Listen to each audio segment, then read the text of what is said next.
For years, the South Loop has been a dividing line in downtown Kansas City, a trench of highway that separates the Crossroads from the Financial and Power and Light District. But that's about to change. The city just unveiled the official name of the long-awaited South Loop Cap project, Roy Blunt Luminary Park. And while the name has raised a few eyebrows, the vision behind it is bold: to reconnect downtown with a 4-block urban park built over the top of I-670. If it sounds ambitious, that's because it is. But after years of delays, funding gaps, and community input, this thing is finally real. And it has the potential to completely reshape how people move through and live in the heart of Kansas City. In this video, we're breaking it all down. And if you want to stay on top of the major developments like this from downtown to the suburbs, be sure to subscribe to our KC Scene newsletter. It's linked in the pinned comment below. To understand why Luminary Park matters, you have to go back to how Kansas City was built and how, like a lot of American cities, it was later divided. Downtown Kansas City was once a tight-knit, walkable area where neighborhoods flowed naturally from one district to the next. But in the mid-20th century, urban renewal and highway expansion changed everything. When I-670 was constructed in the 1960s and 70s, it didn't just carry cars, it cut the city in half. The trench that runs from Bartle Hall to Oak Street created a physical and psychological barrier between the Crossroads and the Central Business District. What used to be a 5-minute walk became a noisy,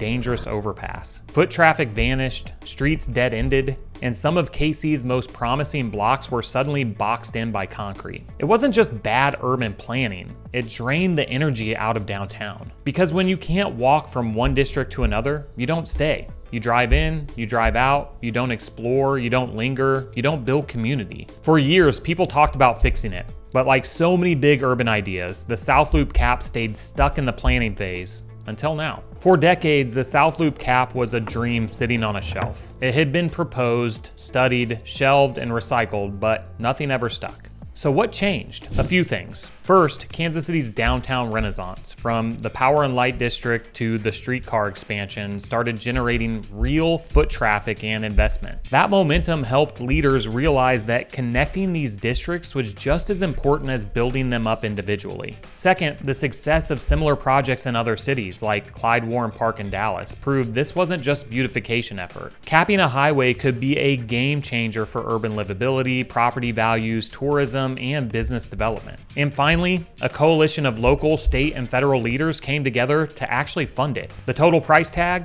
Roughly $200 million. And while that's a big number, this project wouldn't be happening without the help of someone whose name is now permanently attached to it: former U.S. Senator Roy Blunt. Love him or not, Blunt was instrumental in securing $28.6 million in federal funding, including a critical grant from the U.S. Department of Transportation. That funding unlocked additional support from Port KC, private donors, and the city of Kansas City. The final design is being led by OJB Landscape Architecture, the same firm behind Clyde Warren Park in Dallas. And the project will cover 4 blocks from Wyandotte to Grand, stitching together the Crossroads and the Power and Light in a way the city hasn't seen in over 50 years. So while the name might be controversial in some circles, there's no denying, without that federal push, this park probably wouldn't be happening. Luminary Park isn't happening in a vacuum. It's part of a much bigger shift in how Kansas City is reimagining its downtown, not just around cars, but around people. For decades, Kansas City's urban core was shaped by the logic of the car. Highways, parking garages, surface parking lots, office towers, and wide roads designed to get people in and out as fast as possible. But that model left behind gaps.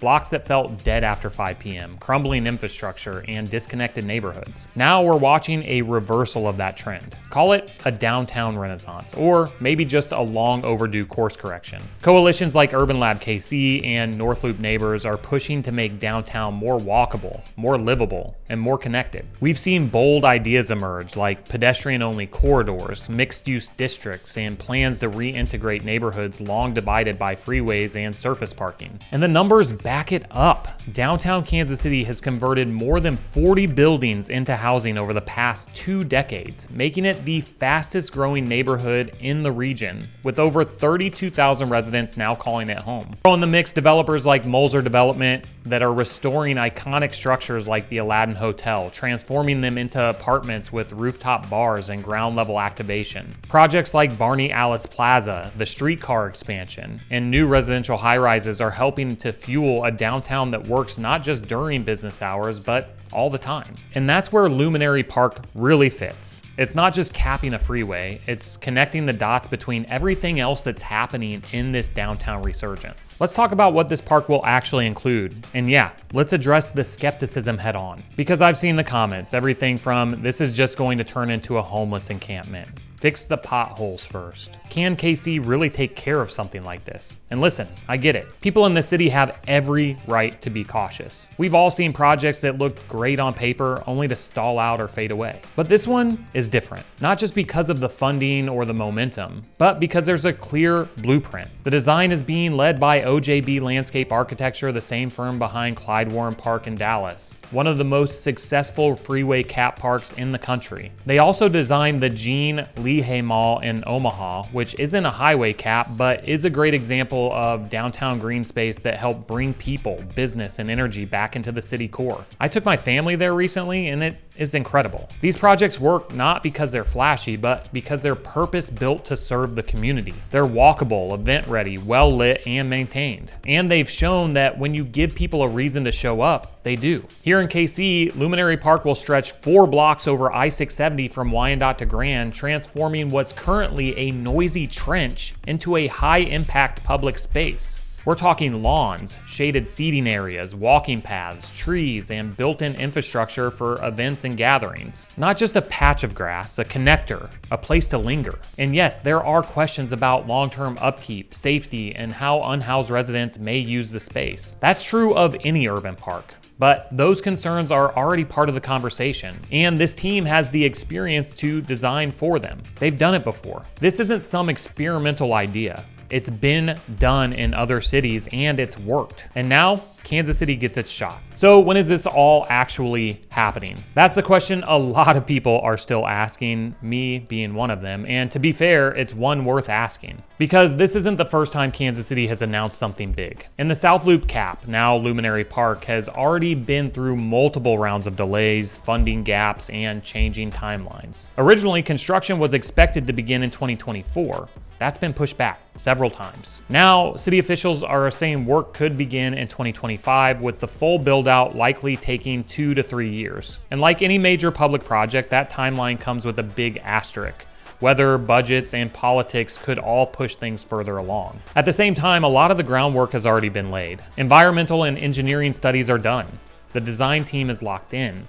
Funding is largely secured thanks to a mix of federal grants, local investment, and private contributions. And there's broad buy-in from civic leadership, not just politicians, but business leaders, developers, and urban advocates who all see the long-term value. Still, there are unanswered questions. How will the city maintain the park 5, 10, 20 years down the line? What happens if the surrounding blocks don't see the development or foot traffic the city is hoping for? And how will Kansas City balance this highly visible investment with the day-to-day challenge residents are already raising? Things like potholes, taxes, housing, and crime. These are real concerns, but they don't have to be deal breakers. If anything, they're a reminder that big public projects like this are only as strong as the city's commitment to seeing them through, not just during the ribbon cutting, but in the years that follow. And for a lot of people, myself included, Luminary Park represents a chance to get it right. And projects like this don't just change the skyline. They often reshape entire markets. Anytime a city invests in public spaces at this scale, especially downtown, there's a ripple effect. And we're already seeing signs that Luminary Park could shift how people think about living and investing in the heart of Kansas City. In the short term, property values near the park could rise, especially for walkable multifamily developments and mixed-use buildings in the Crossroads and Power and Light districts. Developers are watching closely. Investors are too. That's part of why we're seeing projects like the Aladdin Hotel conversion, the Holtman building redevelopment, and new residential high-rises being proposed along the corridor. It's the same effect the streetcars had on downtown. And once the park goes in, demand for housing near it will likely jump, not just from renters and buyers, but from business owners who want to be close to the foot traffic and visibility it brings. This also helps address something Kansas City has needed for a while: a true central destination, not just for visitors, but for locals. Right now, if you live downtown or in the Crossroads, there's not really a central park to walk to, meet friends, or host events. This changes that. And when that shift happens, when a city's core becomes more livable, people start to reconsider what downtown living actually means. Of course, these impacts will play out over time, but if you're thinking long-term about real estate, whether you're buying, selling, investing, or just trying to understand where Kansas City is heading, this is one of the projects to watch. And by the way, if you're considering one of those things, be sure to download one of our free guides that's linked down in the description below. Whether you're new to the area or just trying to make a smart move, these are packed with insider info that you need to make the right decision. Roy Blunt Luminary Park isn't just a new patch of green space. It's a signal that Kansas City is ready to invest in its core again, that we're willing to undo some of the damage from the car-first planning era, and that we're serious about building a downtown that works for the people who actually live, work, and move through it. Will it solve everything? Absolutely not. But when you zoom out from the South Loop to the riverfront to the Country Club Plaza and beyond, you start to see the bigger picture. Kansas City is entering a new chapter, and this park is part of that. And if done right, it could be the kind of public space that connects neighborhoods, activates investment, and reminds people why cities matter in the first place. If you want to stay on the loop on projects like this and how they're reshaping Kansas City's future, be sure to subscribe to the KCC newsletter using the link in the pinned comment. And if you're planning to move, whether from out of state or just across town, my team and I would love to help. Shoot us an email at info@movingtokc.net and we'll help you navigate this city with confidence. Thanks for watching, and I'll see you on the next one.